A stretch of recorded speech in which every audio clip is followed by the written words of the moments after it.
de quien me permitiré leer un breve currículum. Actualmente se desempeña como gerente comercial en Oropesa Ingenieros, empresa enfocada en ofrecer soluciones en mediación y pruebas eléctricas. Experiencia de 17 años como instructor en seminarios educativos de especialización para la aplicación de subestaciones, sistemas de tierra, cables de potencia, termografía infrarroja, motores y generadores. Sin más preámbulo, dejo con ustedes al ingeniero César Paul Castellano González.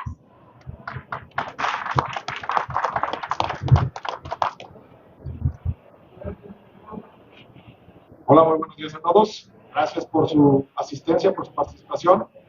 El día de hoy nos compete platicar un poquitín de qué hacemos con termografía y cómo eso aplica en el mundo de las mediciones eléctricas, la evaluación de los aparatos eléctricos con los que uno interacciona del día a día y que hace posible que las luces sigan encendidas. Bien, mi nombre es Paul Castellanos, como ya lo mencionó la señorita. Yo laboro hace 18 años para la empresa Oropesa Ingenieros, una empresa enfocada en la comercialización de instrumentos y de pruebas eléctricas e igualmente en la capacitación en ingeniería. Nos distribuimos de tal manera que podamos ofrecer una atención pronta a nuestros usuarios y que son los que utilizan esos equipos de prueba que de alguna manera terminan siendo juguetes de prueba. Bien, estos son los logotipos por los que ustedes nos ubican. Básicamente son instrumentos para que tú puedas tomar la lectura desde ampere, voltaje, corriente, impedancia y cualquier cantidad de variables. Cualquier aparato eléctrico que te encuentres en una subestación eléctrica, en un cuarto eléctrico, tenemos una herramienta para ti. Ahora bien, entremos entonces en materia. Termografía, ¿qué es eso? Pues bueno, parte de las investigaciones de la gente que vivía por allá en el siglo XVIII, un amigo que se llamó William Herschel, y este amigo era contemporáneo de Isaac Newton, al amigo que se le cayó la manzanita en la cabeza y dijo, ah, caray, como que vamos a determinar que aquí existe la gravedad. Bueno, pues este amigo, en ese entonces recordarán que pues no había novelas a las 7, 8 de la noche, la gente era muy ociosa, no había Netflix, entonces en algo había que ocuparse. ¿Qué mejor que la investigación? Entonces, miren esa representación. Este amigo, William Herschel, tuvo la delicadeza de hacer un pequeño orificio en una de sus ventanas para permitir que ingresara un haz de luz blanco, es decir, el rayo del sol, la luz del sol. Y entonces puso un prisma para reproducir la refracción de los colores monocromáticos que reconocemos como los colores del arco iris. Y no obstante, o sea, no contento con eso de que lo había logrado, todavía dijo, bueno, ¿y qué pasa si yo agarro un termómetro de mercurio y me pongo a jugar con los colores que perciben mis ojos? ¿Cuál va siendo su sorpresa? Que cada vez que él utilizaba el termómetro de mercurio y lo iba poniendo sobre cada una de las diferentes tonalidades, ese termómetro iba registrando una diferente temperatura. Dice, ah, caray, la luz que perciben mis ojos viene acompañada de información de temperatura. Y no contento con eso, dijo, ¿y qué tal si pongo el termómetro en donde mis ojos ya no perciben nada? Entonces, se dio cuenta que cuando él ponía el termómetro justo debajo del color rojo que percibía él, en donde él ya no percibía nada, el termómetro lograba registrar la máxima temperatura. Fue ahí donde se dio cuenta que había algo allí que sus ojos no percibían, pero que manifestaba la máxima transmisión de temperatura. Y en ese entonces él lo denominó los rayos calóricos. Así es como entonces se le llamaba la termografía por allá en el siglo XVIII. Todo parte de aquí. Ahora bien, la luz que perciben tus ojos es una manifestación del espectro electromagnético, así como las ondas de radio viajan, las de telefonía. Pues bueno, también los colores que percibe tu ojo viajan a cierta velocidad a través de este medio ambiente. Interesante que comentarte, cultura general, que lo que tú percibes como colores no es de que esto en realidad sea de color negro y esto sea de color cromo.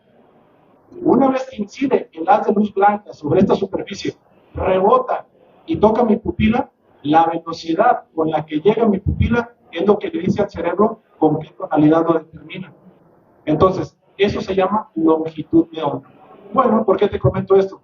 Porque si Paul se para y mira al horizonte, sus ojos solamente pueden entender lo que es el espectro visible, desde el violeta hasta el rojo, pero de ahí hacia arriba o hacia abajo no puedo percibir nada.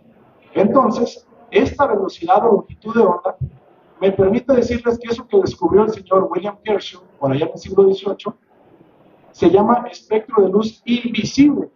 Invisible a mi ojo, porque no está diseñado para trabajar a esa velocidad. Más sin embargo, viene cargado de información. Lo que les voy a platicar hoy día, que son cámaras para detección de termografía o inspección por termografía, funcionan igualito que tu ojo, que la cámara de tu celular, que tu cámara fotográfica. La diferencia es que están ajustadas a trabajar a otra banda de frecuencia que no es la de tu ojo. Y por eso es posible observar otros espectros que para el ojo son invisibles. Entonces,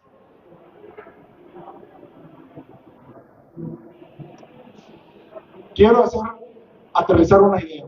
Muchas veces utilizamos el concepto de temperatura y calor de manera indistinta, pero ¿sabían que significan cosas diferentes?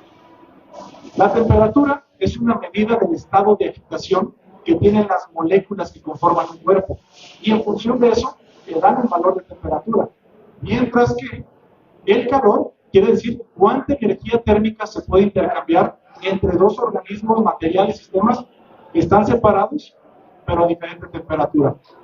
Ustedes y yo siempre hemos utilizado temperatura y calor de manera indistinta, pero es importante decirles que tienen aplicaciones diferentes. Entonces, la temperatura se mide en la escala de grados Celsius, Kelvin o Fahrenheit, mientras que el calor se mide a través de calorías o joules. ¿Por qué les voy a mencionar esto?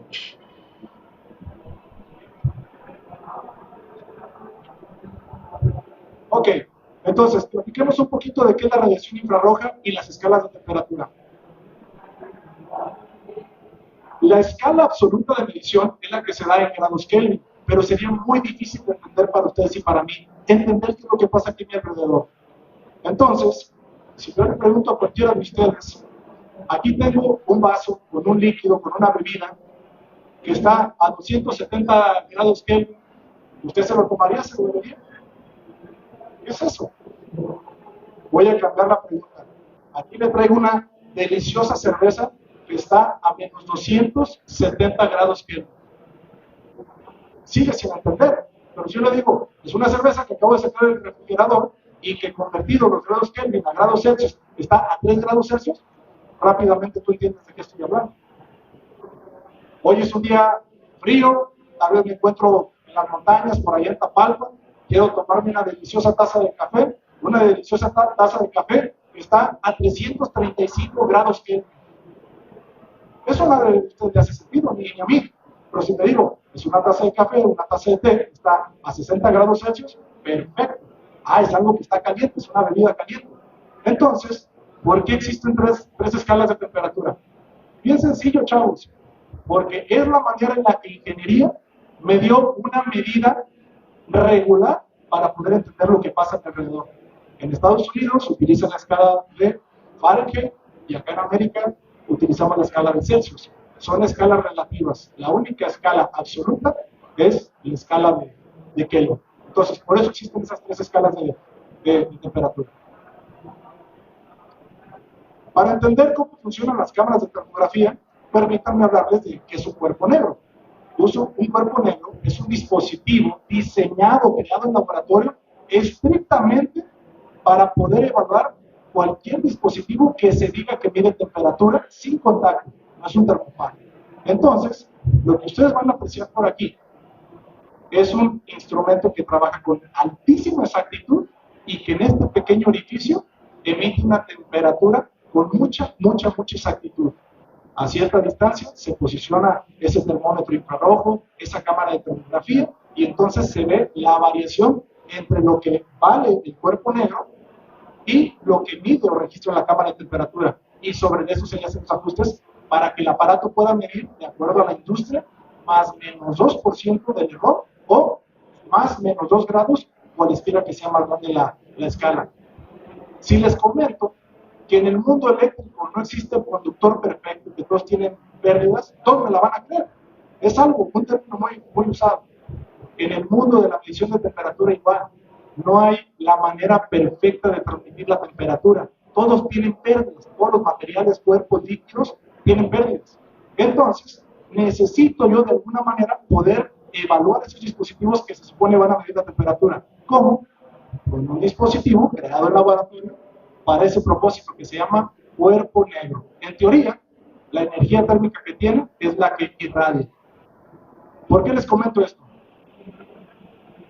Pues porque todo lo que está a mi alrededor es un cuerpo imperfecto, es un material imperfecto, tiene tantísimas pérdidas.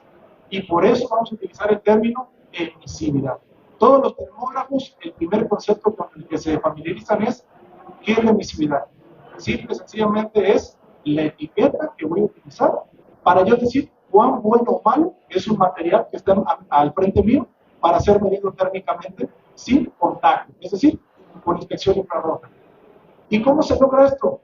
Con una simple división, así como lo observan. Entonces, ejemplo, voy a tomar un material A, lo voy a meter en un horno de altísima precisión y lo voy a calentar a 10 grados Celsius. Tomo el material B y hago exactamente lo mismo. Lo pongo en el horno, lo llevo a 10 grados Celsius. Entonces, ahora los pongo a la distancia, apunto la cámara de termografía y este que es el material A, de 10 grados Celsius, da 10 grados Celsius. Tomo el material B y cuando el vidrio dice 9 grados Celsius, traigo esos valores, los pongo cuerpo bajo inspección, 9 grados. Referencia cuerpo negro, 10 grados. 9 entre 10, punto 9. Quiere decir que este material que estoy midiendo tiene punto 90 de emisividad. Y todo lo que está a tu alrededor, mi amigo, tiene diferente emisividad. Presta atención que típicamente los materiales que tienden a ser de superficie brillosa, ¿sí?, tienen muy baja emisividad.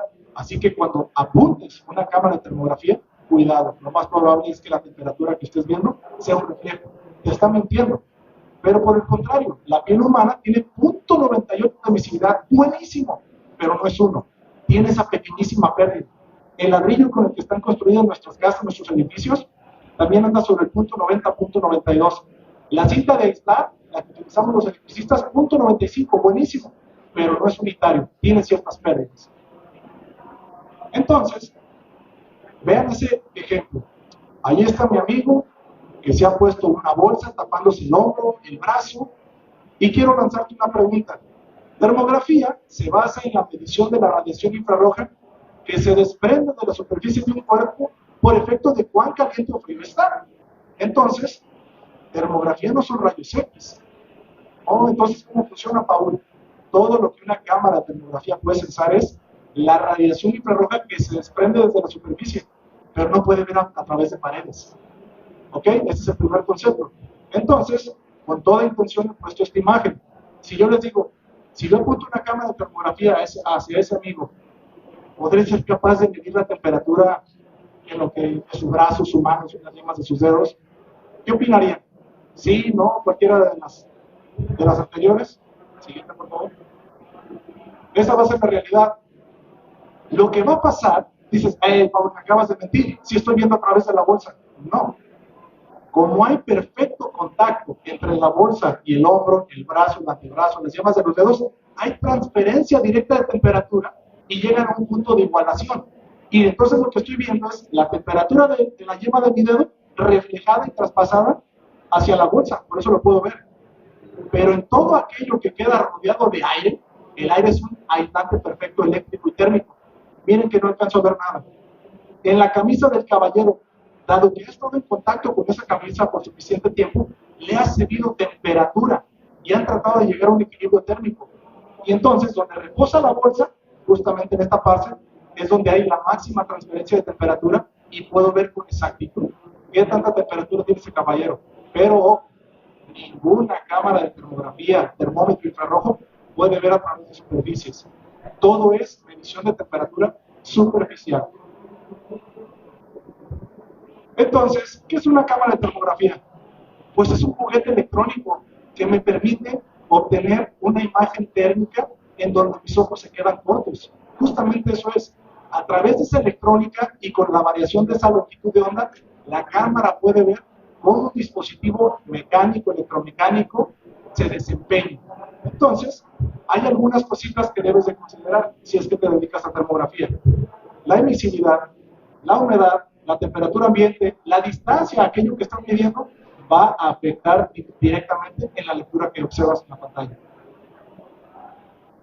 ¿Cómo funciona toda cámara de termografía? Recuerden, no es un termopar, es una medición a distancia. Entonces, tenemos una fuente de radiación que podría ser un cerillo, una fogata, el mismo sol, que incide sobre, digamos, el objeto que es Paul.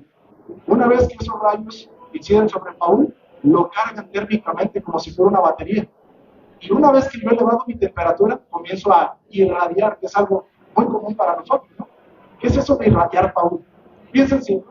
Todos ustedes están aquí cómodamente sentados, casi que queriéndose poner en equilibrio con el aire acondicionado, pero eso nunca va a pasar porque tu organismo no lo permite. Pero, si este caballero se sienta a un lado de este caballero, entre ellos no va a haber ningún tipo de sensación térmica. Pero, si Paul sale, se corre 5 vueltas aquí al inmueble, regresa todo agitado y asoleado y se sienta ahí, me va a decir, ah, caray, porque entonces mi temperatura corporal ha subido, está por encima de la temperatura de este lugar, y entonces él sienta esa radiación térmica. Todo se basa en transferencia de temperatura, pero de manera no de contacto, sino por radiación. Hablemos un poquito de lo que ustedes observan en la pantalla de esos dispositivos que llamamos cámaras de termografía. Todos han trabajado con una hoja de cálculo, una hoja de Excel, ¿cierto? Es la interacción de varios renglones con varias columnas, y entre cada renglón con cada columna forma un cuadrito. Le vamos a llamar píxel. Cada cuadrito forma un píxel, así trabaja tu cámara fotográfica, de video, etc. Entonces, la cámara lo que va a hacer es cuadricular esa imagen a donde se la estás apuntando para otorgarle un píxel, y a través de eso va a poder darte una aproximación de la temperatura que tiene aquel objeto. Para este ejemplo, pongo aquí una imagen dividida de 16 renglones por 21 columnas, que le llamamos elementos. Recuerden, a la intersección de un renglón con una columna, forma un cuadrito, eso se llama píxel. ¿Y por qué será importante, Paul? ¿Por qué no puedo ir por un juguetito como este, que tiene 100 píxeles, e irme a hacer termografías a campos eólicos, fotovoltaicos, subestaciones de potencia? 100 píxeles. Bien sencillo. El objetivo de la cámara termográfica, ¿cuál es? Medir una temperatura con un grado de error bien pequeñito, tanto así como 2 grados Celsius o más o menos 2%. Y una regla de la termografía es que para poder obtener ese valor que crees, necesitas poder medir la temperatura en al menos 3 píxeles en simultáneo. Cada cuadrito de esos es un píxel. Entonces vamos a hacer este ejercicio. Su trabajo, mi trabajo es poder medir la temperatura en el píxel donde esté ese resistor, en donde esté ese cuadrito. ¿Qué creen? La resistencia que yo quiero medir solamente ocupa un pedacito, una cantidad minúscula de todo el píxel. Entonces la temperatura medida en pantalla va a ser el promedio de lo caliente con lo tibio con lo frío. Yo necesito 3 píxeles sobre el dispositivo que quiero evaluar. Bajo esta condición, ¿cuánto me reporta como temperatura la cámara? 31 grados Celsius. Siguiente. Solo por cambiar la resolución y subir el número de píxeles sin mover más nada. Entonces, miren cómo entonces ya el 50% del píxel ocupó la mitad del resistor. Ah, ya me estoy aproximando. ¿Y eso cómo se traduce? En más exactitud en tu lectura. Tu lectura sube de 31 grados Celsius a 40 grados Celsius. ¿Siguiente? Pero cuando ya utilizamos una herramienta adecuada con el número de pixelaje de acuerdo a la distancia a la que me voy a enfrentar a trabajar, miren que entonces ya tengo 3 píxeles justo encima del resistor, y con muchísima precisión les puedo decir, eso no valía 31 grados Celsius, vale 49.3 grados Celsius. De esa manera, yo les extiendo, siempre busquen, si ustedes van a ofrecer servicios a la industria, necesitan ofrecer termogramas o imágenes térmicas de buena resolución, no solamente manchones que parezcan que están fríos o calientes. Y la resolución es un parámetro importantísimo. Pero ¿sabes qué, Paul? La verdad no te creo. ¿Va? Una imagen dice más que 1000 palabras. Aquí tienen a mi compañera Beatriz, a 1,5 metros de su servidor, misma temperatura, mismas condiciones ambientales, todas las imágenes tomadas bajo techo. No hay ningún tipo de cambio más que una cámara, otra cámara, subiendo la resolución. 100 píxeles, 200 píxeles, 384, 640 píxeles. Esta es la calidad de imagen que uno le debe de entregar o se debe de forzar a entregarle a su cliente final. El cliente final muchas veces es un amigo que nada tiene que ver con el área eléctrica y mucho menos va a saber de termografía. Pero si uno le explica, oye, siempre el color más brillante o el que tienda al blanco es la temperatura más alta y el color más apagado o oscuro es el que tienda la temperatura más baja, pues no importa. Su sentido común le va a decir, ok, ya entiendo entonces por qué están frías sus cejas, por qué está caliente o fría su nariz, sus fosas nasales, por qué son lo más frío, porque hay un intercambio de viento. Entonces está refrigerando todo el tiempo la nariz.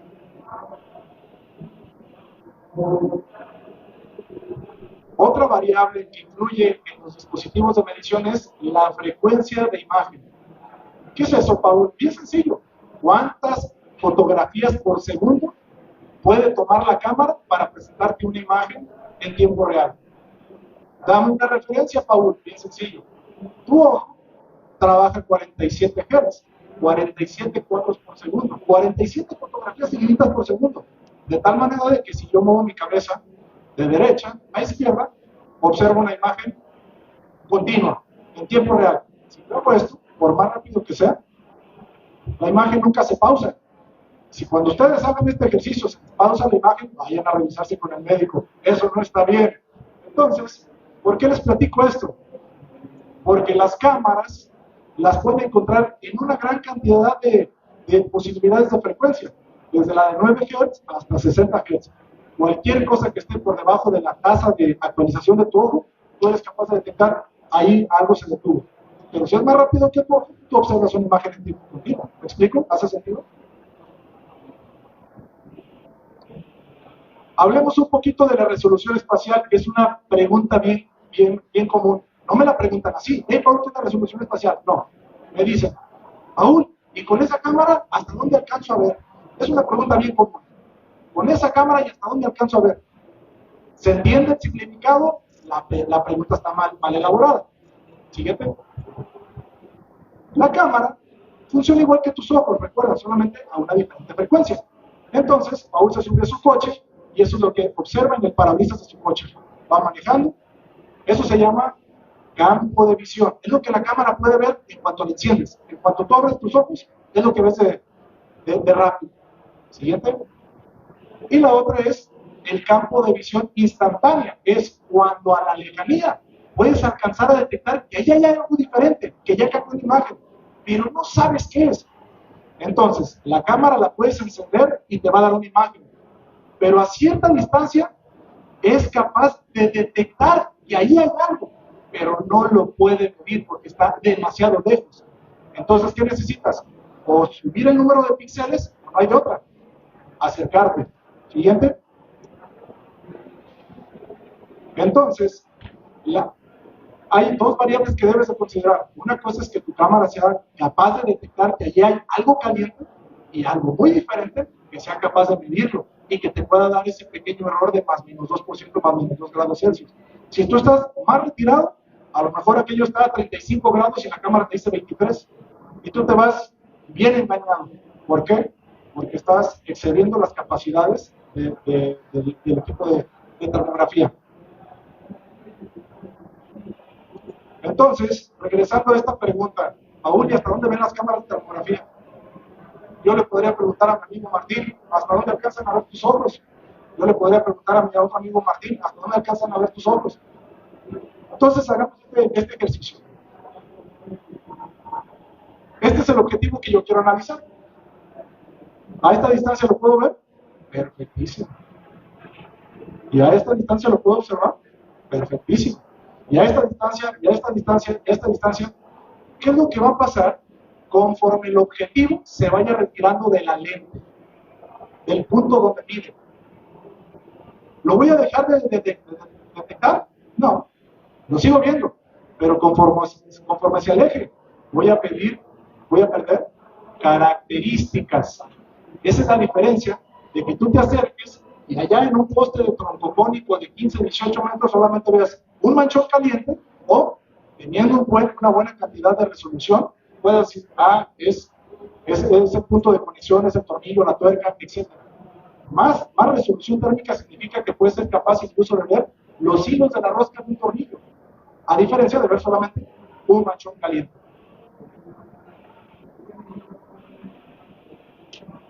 Yo les podría mencionar N cantidad de por qué sí debes de hacer termografía, pero es bien sencillo.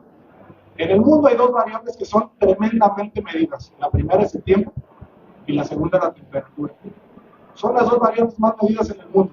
Entonces, ¿por qué es importante la termografía en el ámbito eléctrico, mecánico, electromecánico, de inspección de calidad? Bien sencillo, porque todo tiene que ver con una diferencia de temperatura. Y cualesquiera de estos juguetitos que ven por ahí, de los que ustedes tienen allá en sus empresas, tienen la capacidad de detectar o sensar cambios de temperatura tan pequeños como 0.5 grados Celsius, que para ti, para mí serían despreciables. Pero un sistema eléctrico en funcionamiento con variación de temperatura sí está en riesgo, porque si yo excedo la temperatura de funcionamiento de un aireador, de un cable, del forro del cable, entonces me puedo exponer a un incendio. Entienden la importancia y relevancia de esto, pero termografía te va a dar visión de poder analizar un circuito eléctrico desde el punto de vista térmico y saber que es confiable para trabajar. Así que cerramos la oficina y me voy a descansar a casa, porque yo sé que a las 3 de la mañana no me va a venir una alarma porque algo falló. Las aplicaciones de termografía son tantísimas y variadas. Mecánica, veterinaria, eléctrica, electromecánica.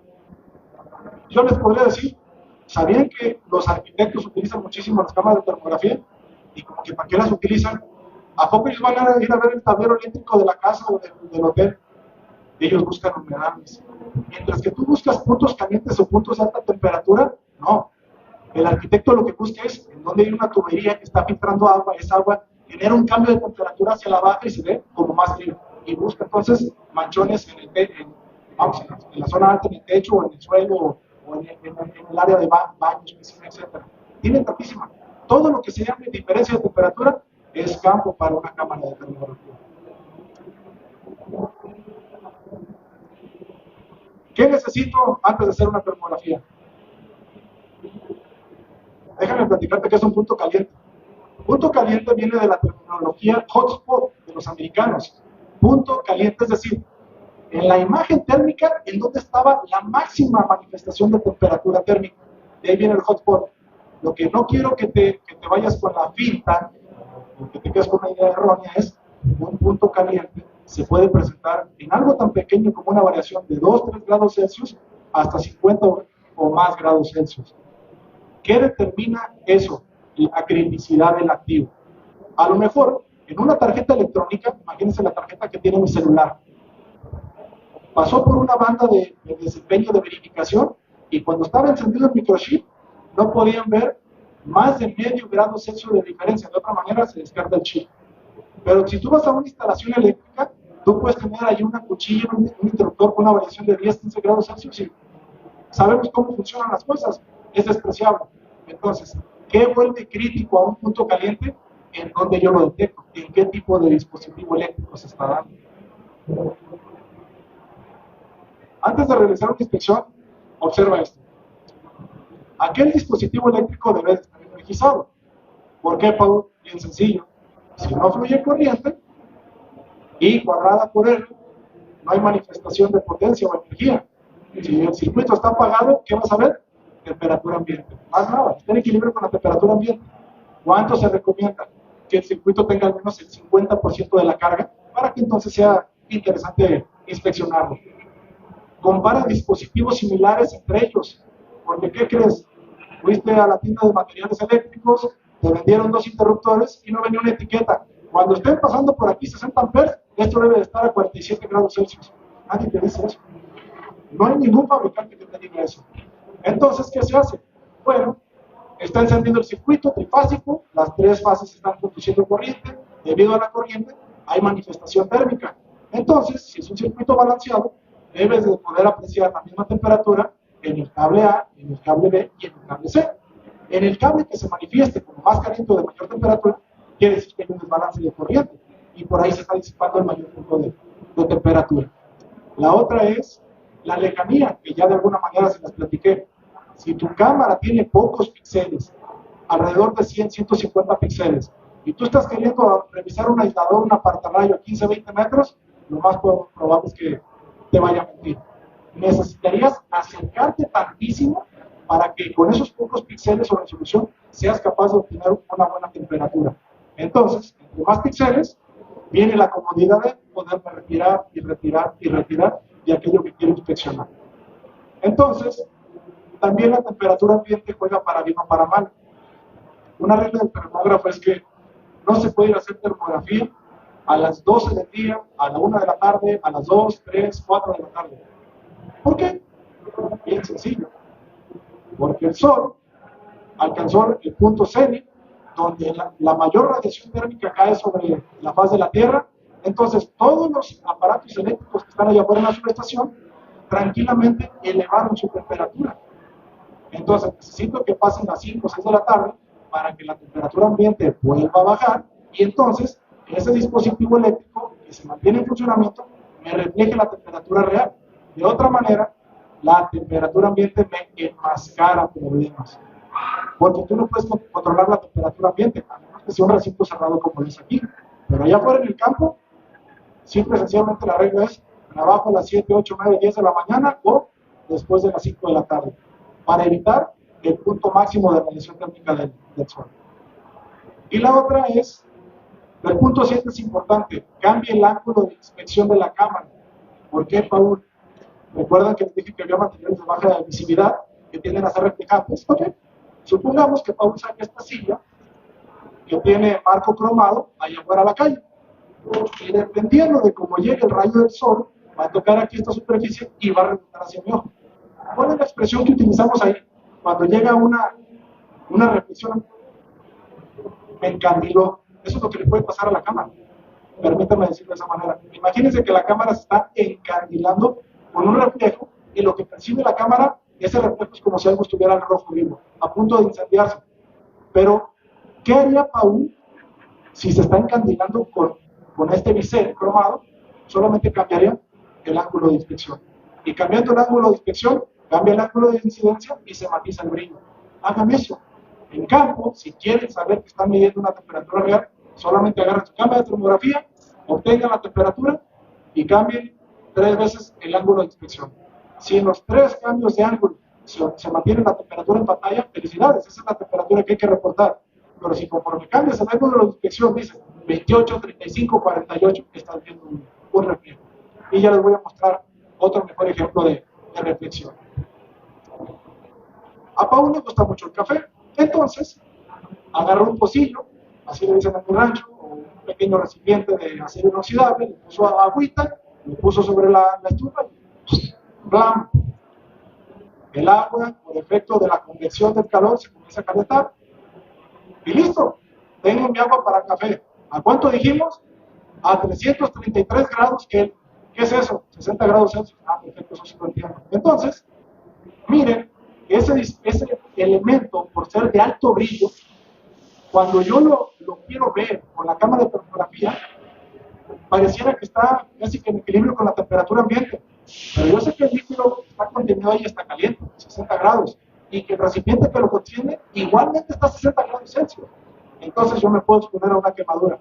Ah, pero si pongo en práctica lo que Paul me acaba de decir, que materiales en contacto llegan a un equilibrio de temperatura, voy a cortar un pedacito de cinta de aislar, lo pego por ahí en la superficie, y cuando yo caliente este recipiente, obviamente va a llegar a 60 grados por contener el agua va a estar igualmente a 60 grados, y la cinta de aislar que está en la superficie igualmente se va a poner a 60 grados.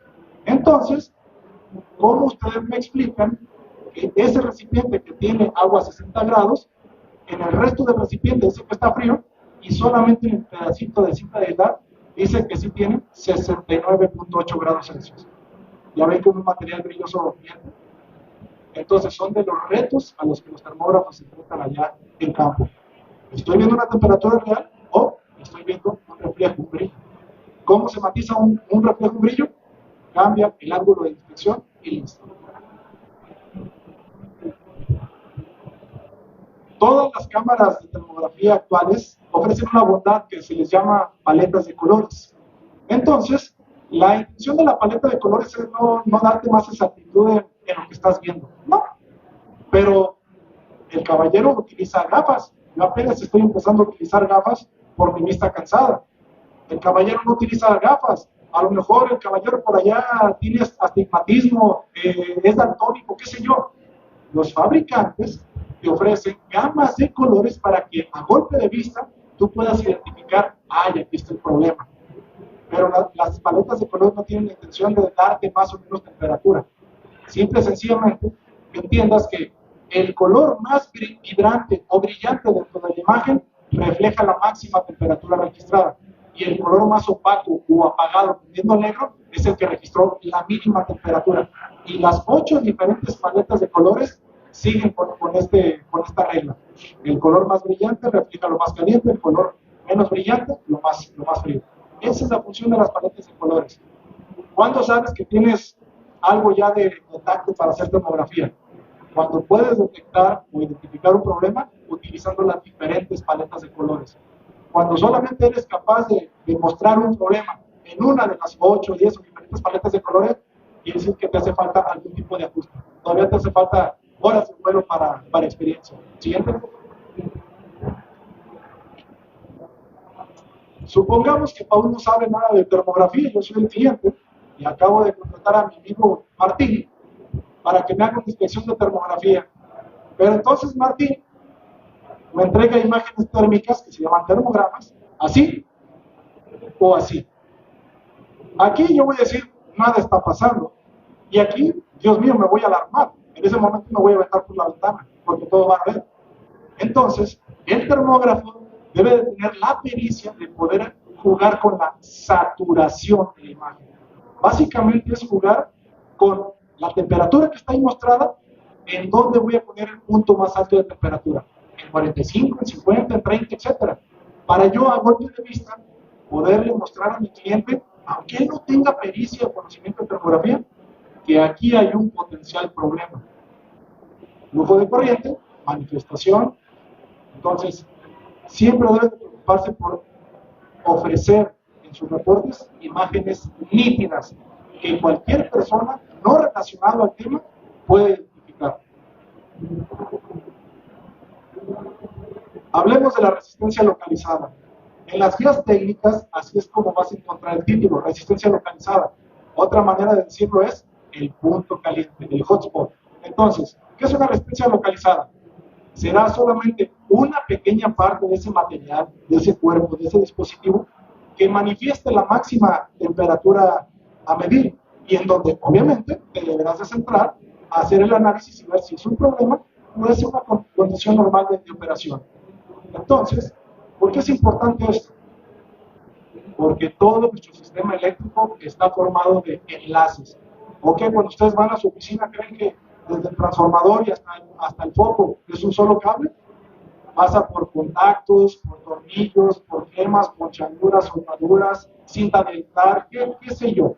Entonces, es importante que por donde fluye ese caminito, esa corriente, no haya pérdidas de energía eléctrica en forma de calor. Recuerden la regla. Ir al cuadrado, que es flujo de corriente al cuadrado, por R, que es la resistencia, es cuánta energía eléctrica se va a disipar en forma de calor. ¿Por qué? Porque encuentra un punto no conveniente para fluir por allí. Entonces, eso es lo que hacemos los termógrafos. La carga y el desbalance. Esto muy probablemente se va a dar en sus fábricas, en sus oficinas, en centros comerciales. Esto es la de todos los días. ¿Qué es esto? Pues en mi circuito trifásico o mi sistema trifásico, a mí me gustaría que las cargas fueran balanceadas, es decir, que igualmente por la fase A fluyeran 10 amperes, por la fase B y por la fase C.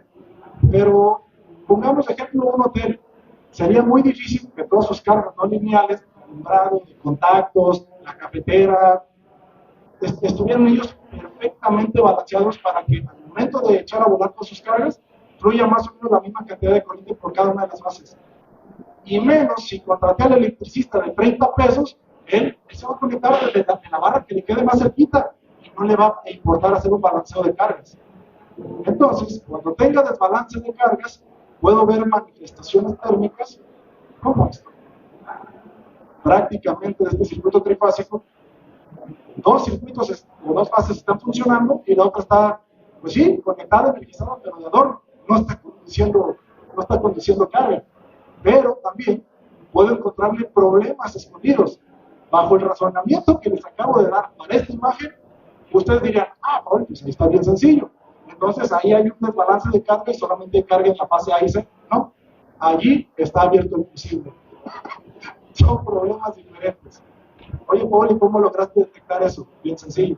Porque cuando tú cierras un circuito, el flujo de la corriente eléctrica es el mismo a lo largo de todo el circuito. Entonces, si yo entiendo que la corriente fluye, los 10 amperes que fluyen por aquí siguen pasando por el fusible y salen de este dispositivo. No puedo tener aquí 10 amperes, 5 y 9. ¿Me explico? Un circuito serie siempre respeta que la corriente es la misma. Entonces, observen allá, dos circuitos están energizados, el del centro prácticamente está en equilibrio con la temperatura ambiente. ¿Qué me dice eso? No está conduciendo corriente, no está bien conducido. Ok, entremos en la recta final de esta charla.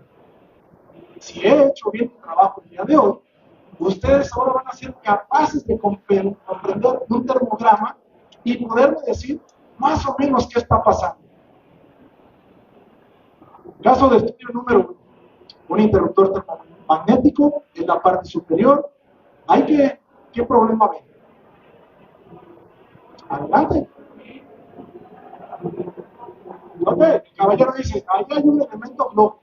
Se la compro.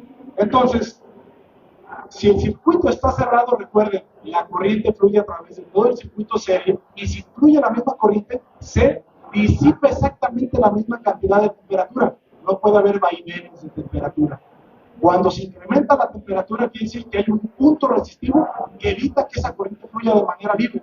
Y entonces, ahí hay amperes, energía eléctrica, convirtiéndose a grados Celsius y perdiéndose en forma de calor hacia el medio ambiente. Esa es una pérdida.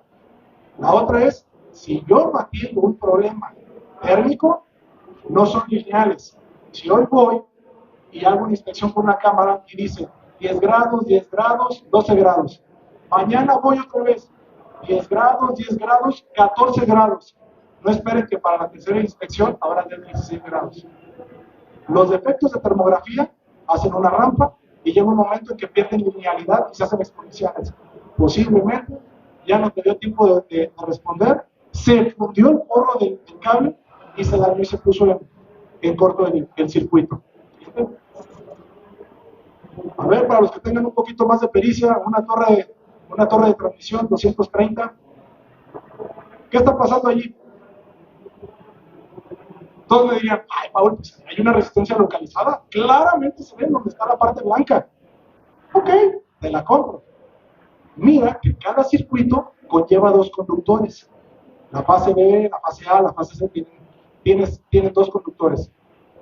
Enfoquémonos en la de la derecha y digamos que es la fase C, aunque no lo fue.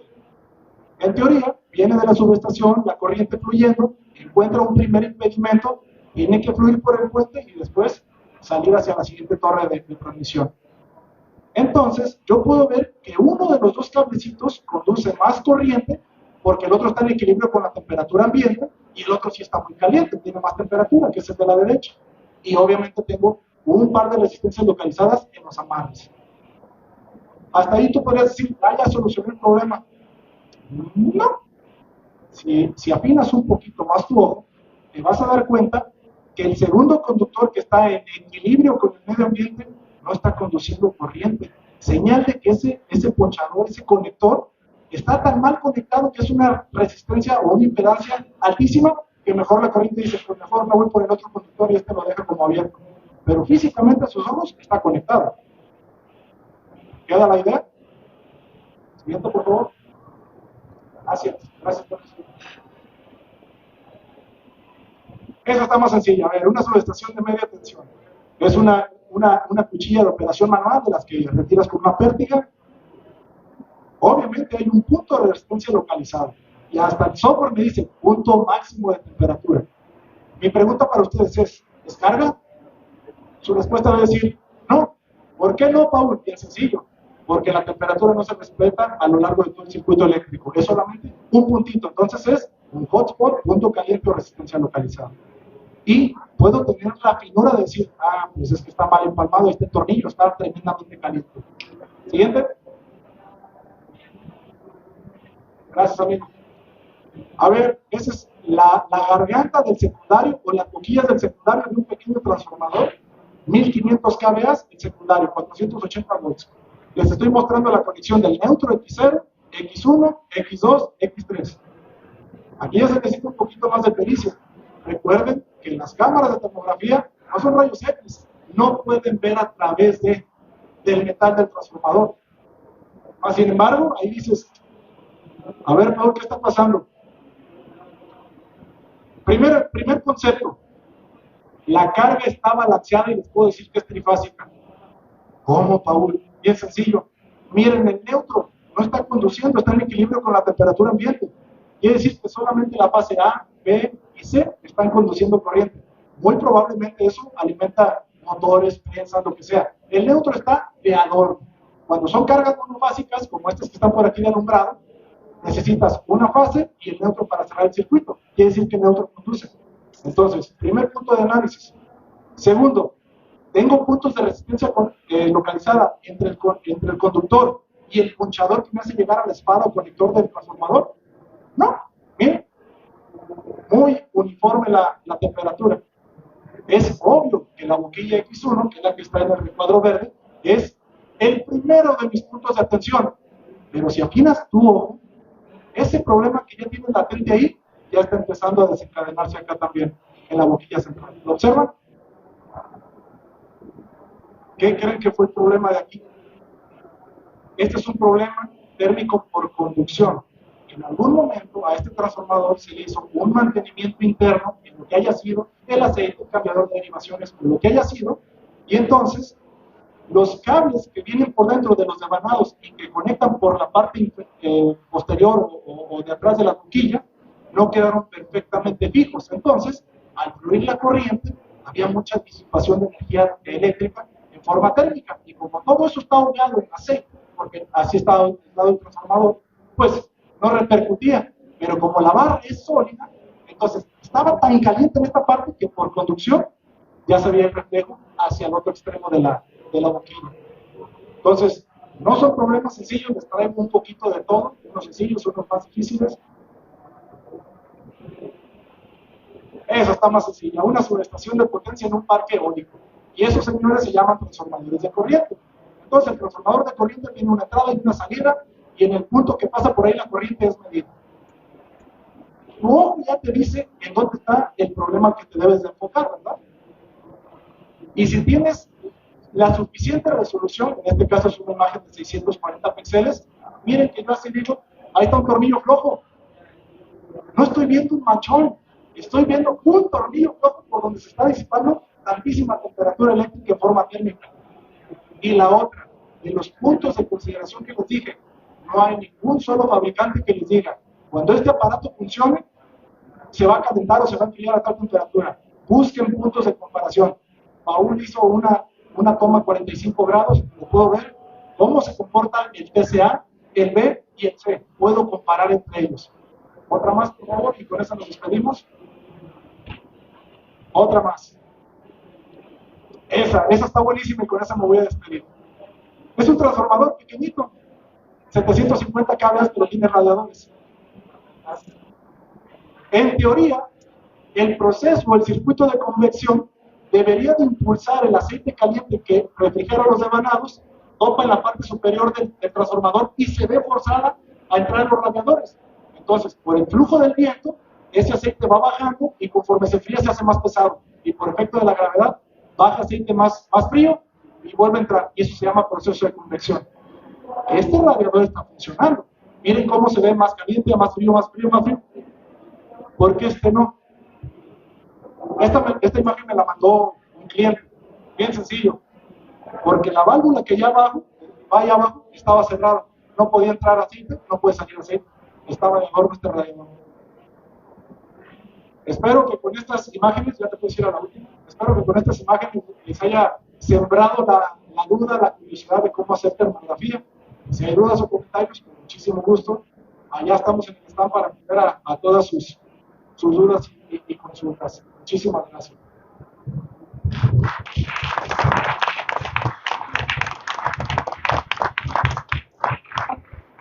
Pues agradecemos al ingeniero César Paul Castellanos González su participación en Electricon 2023 con un interesante tema que cobra especial relevancia dentro del ámbito que nos compete.